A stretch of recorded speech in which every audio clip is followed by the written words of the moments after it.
Hola mi querida audiencia, desde hace algún tiempo, ¿qué digo desde hace algún tiempo? Desde que leí esa famosa carta que furiosamente escribió un Heidegger ya muy viejito, en donde Heidegger da a entender que el lenguaje es la morada del ser y el hombre es su pastor. ¿Cómo es posible que Heidegger, que le había dado un papel tan importante al hombre en ser y tiempo, haya encontrado al ser en el lenguaje? Y todavía se atreva a decir que el hombre es pastoreado por eso, por el lenguaje. Esto de verdad es algo que traigo muy arraigado dentro de mis tareas filosóficas. Encontrar el fundamento o el argumento contrario a esa aplastante frase. ¿El lenguaje es la morada del ser?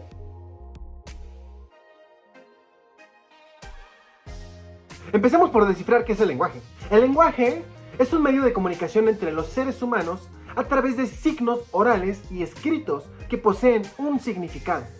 Hay tres fundamentos epistemológicos del lenguaje. El primero es el fisiológico, que atiende a la capacidad del ser humano al lenguaje, desde el punto de vista de la función de los órganos que componen nuestros sistemas. De los pulmones sale aire, cuya vibración es modificada y maleada por nosotros con las cuerdas vocales, que están en la faringe y terminan por ser retocadas por el movimiento de la lengua, el paladar y los labios. Está el sentido gramatical del lenguaje, en donde cada lengua humana posee una estructura compuesta por unidades fónicas que se combinan para producir signos con significado. Estas unidades mínimas de significado son llamadas morfemas. Un morfema puede ser una palabra o un prefijo o un sufijo. Por ejemplo, en la palabra enmascarada, que está compuesta de tres morfemas: en, máscara y hada.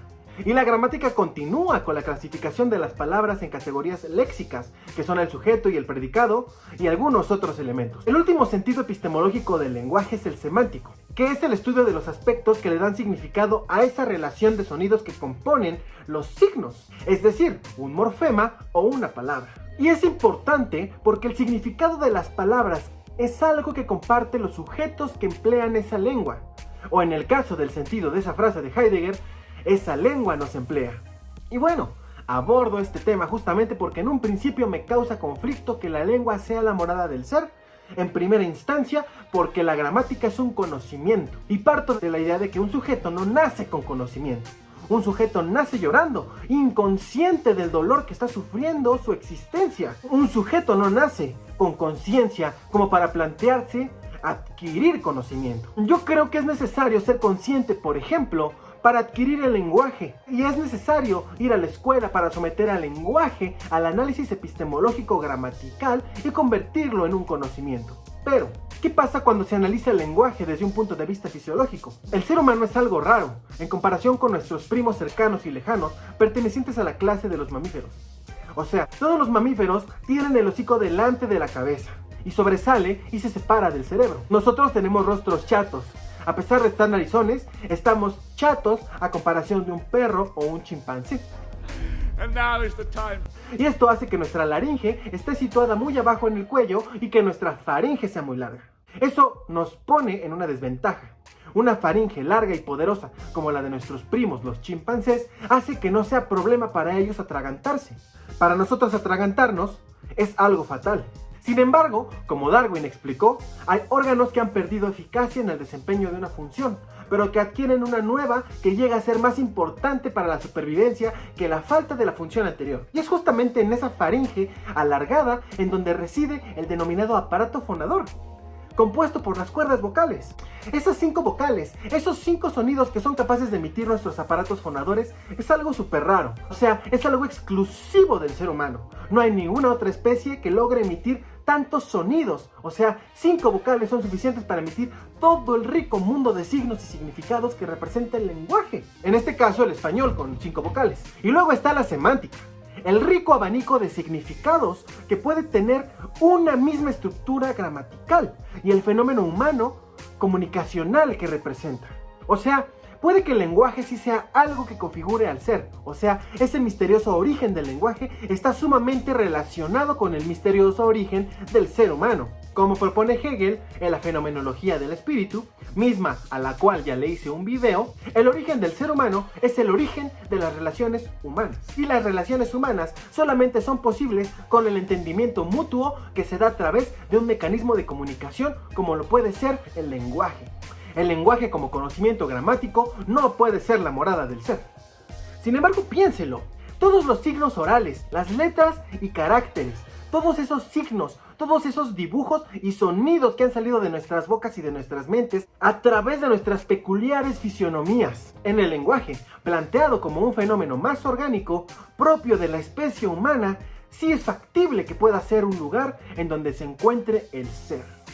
Mi epifanía vino cuando vi un video en Facebook sobre las abejas. En las abejas melíferas, o sea, las que en su cultura abeja producen miel, hay una figura geométrica que está en todos lados, que es el hexágono. Sus panales de abeja los hacen en forma de hexágono, que, a diferencia de un triángulo o un cuadrado, el hexágono aprovecha de mejor forma el área de las formas que se pueden hacer con la cera y la saliva, y los materiales que ocupan las abejas para hacer sus paneles. Llegan a las flores y las partículas más pequeñas de polen, ¿qué forma creen que tienen? Pues forma hexagonal.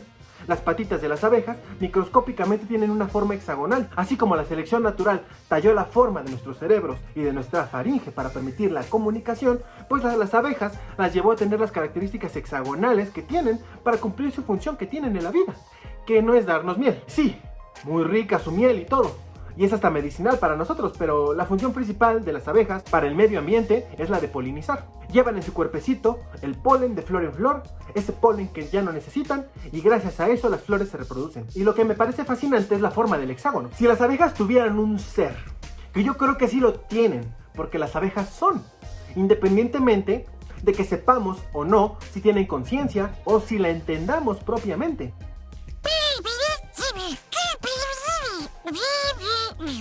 Si las abejas tuvieran un ser, la morada de ese ser sería el hexágono. Es esa forma geométrica mediante la cual le es permitida a la abeja ser lo que es. Decía René Descartes, el padre de la filosofía moderna, que la geometría representaba el ideal de todas las creencias y ciencias, y también de la filosofía. Cosa que a mí se me hace a estas alturas de la vida descabellado. O sea, las figuras geométricas son abstracciones perfectas, pero no son reales. Como esos valores platónicos que residían en el mundo suprasensible, que cuando llegan al mundo sensible se devalúan, así la geometría y las matemáticas. Un tercio es perfecto. Mira qué bonito tercio. Pero cuando llega la hora de dividir una unidad entre 3, el resultado es 0.333333, así hasta el infinito.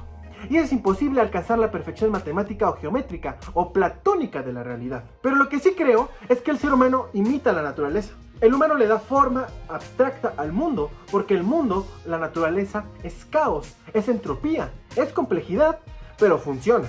Las abejas dan miel, las flores tienen cierta forma que les ayuda a vivir y a sobrevivir en la naturaleza, y nosotros los seres humanos tenemos ciertas formas naturales que nos permiten crear lenguajes. Observamos cómo es que se sostiene la naturaleza y con arcilla diseñamos edificios que se sostengan la mayor parte del tiempo.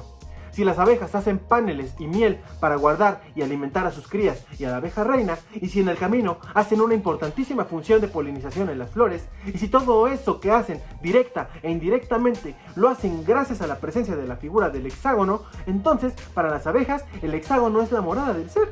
Si el humano hoy está haciendo una modernidad, una civilización, si el humano crea sistemas complejos económicos y monetarios, si el humano crea sistemas de conocimientos, si la conceptualización del humano es concebida gracias a la conciencia que tuvo de sí mismo y de sus semejantes desde el origen de la historia que nos contamos, desde el origen de nuestra propia constitución como seres humanos, desde que nos ponemos de acuerdo para erigir la civilización hacia algún lugar, hasta estos momentos en los cuales yo me encuentro enviándoles un mensaje decodificado en lenguaje y ustedes se encuentran recibiendo esa información decodificada también para entenderla.